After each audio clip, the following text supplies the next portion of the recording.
Assalamualaikum warahmatullahi wabarakatuh. Alhamdulillahirrabbilalamin. Wabihi nasta'in ala umuri dunya waddin.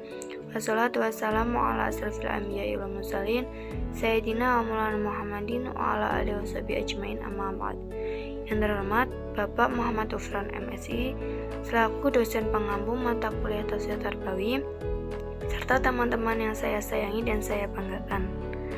Perkenankanlah saya Sofiatul Fikriyah NIM 212168. Di sini saya akan mempresentasikan tentang siklus hidup manusia yang terdapat pada Quran Surat Ghafir ayat 67. Yang pertama, pengertian siklus kehidupan manusia. Awal siklus hidup manusia dimulai sejak ia dalam kandungan ibunya sampai ia dilahirkan, yaitu kurang lebih 9 bulan. Sewaktu bayi baru saja dilahirkan, ia memiliki organ tubuh yang sama dengan orang dewasa, tetapi ukurannya lebih kecil dan berbeda fasenya. Kepalanya relatif besar, kakinya relatif kecil, hidungnya mungil tapi berfungsi normal.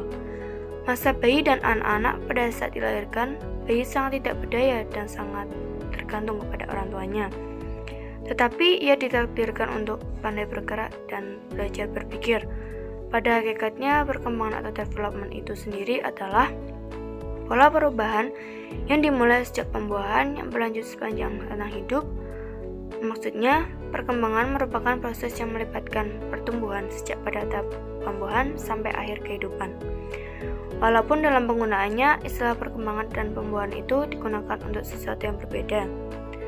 Tetapi perlu digarisbawahi bahwa perkembangan dan pertumbuhan merupakan dua entitas yang dapat dipisahkan, namun pada hakikatnya keduanya tidak bisa berdiri sendiri.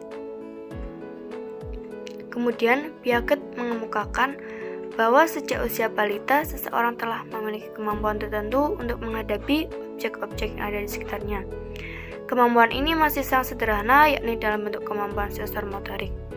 Dalam memahami dunia mereka secara aktif, anak-anak menggunakan skema, asimilasi, akomodasi, organisasi, dan ekuilibrasi. Dengan kemampuan inilah, balita akan mengeksplorasi lingkungannya dan menjadikannya dasar bagi pengetahuan tentang dunia yang akan ia peroleh kemudian, serta akan berubah menjadi kemampuan-kemampuan yang lebih maju dan rumit. Kemampuan-kemampuan ini disebut Piaget dengan skema. Kemudian, yang kedua yaitu tahapan siklus kehidupan manusia. Yang pertama ada periode prakelahiran atau prenatal, yaitu periode ini terjadi sejak dimulainya pembuahan sperma terhadap sel telur sampai kelahiran, biasanya mencapai kurang lebih 9 bulan. Dan yang kedua yaitu masa bayi atau invasi, yaitu periode perkembangan yang berlangsung terus-menerus sejak lahir sampai seseorang berusia sekitar 18 bulan sampai 24 bulan. Yang ketiga yaitu masa kanak-kanak awal atau early, yaitu periode ini terjadi sejak masa akhir bayi sampai usia sekitar 5 tahun atau 6 tahun. Yang keempat yaitu masa kanak-kanak tengah dan akhir atau middle and late childhood, yaitu periode ini dimulai sejak berakhirnya masa kanak-kanak awal atau usia sekitar 6 sampai 11 tahun yang biasa disebut dengan periode sekolah dasar. Melalui observasinya, Piaget meyakini bahwa perkembangan kognitif terjadi dalam 4 tahapan. Masing-masing tahapan berhubungan dengan usia dan tersusun dari jalan pikiran yang berbeda-beda. Menurut Piaget, semakin banyak informasi tidak membuat pikiran anak maju. Kualitas kemajuannya berbeda-beda. Tahap-tahap perkembangan kognitif tersebut adalah tahap sensorik motorik, yaitu sekitar usia 0-2 tahun, tahap praoperasional usia 2-7 tahun, tahap operasional konkret usia 7-11 tahun, dan tahap operasional formal usia 11-15 tahun. Yang ketiga yaitu dalil siklus kehidupan manusia. Bisa dilihat di PPT, yaitu yang pertama terdapat pada Quran Surat Al-Hajj ayat 5. Dalil yang kedua yaitu Surah Al-Ghafir ayat 67. Dan dalil yang ketiga yaitu Quran Surat Ar-Rum ayat 54. Kemudian pandangan tafsir mengenai ketiga dalil tersebut, yaitu yang pertama yang terdapat pada Surat Al-Hajj ayat 5. Dari ayat tersebut menunjukkan beberapa fase yang terjadi pada periode kedua, Dari perkembangan manusia itu sendiri meliputi fase nutfiyah atau zigot yang dimulai sejak pembuahan sampai 40 hari dalam kandungan.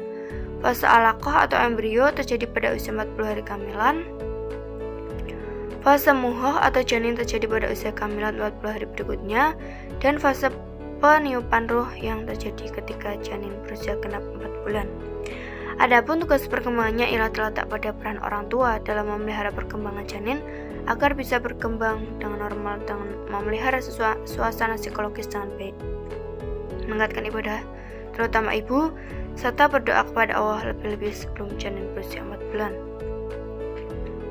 Kemudian yang kedua, tafsir pada surat Al-Ghafir ayat 67.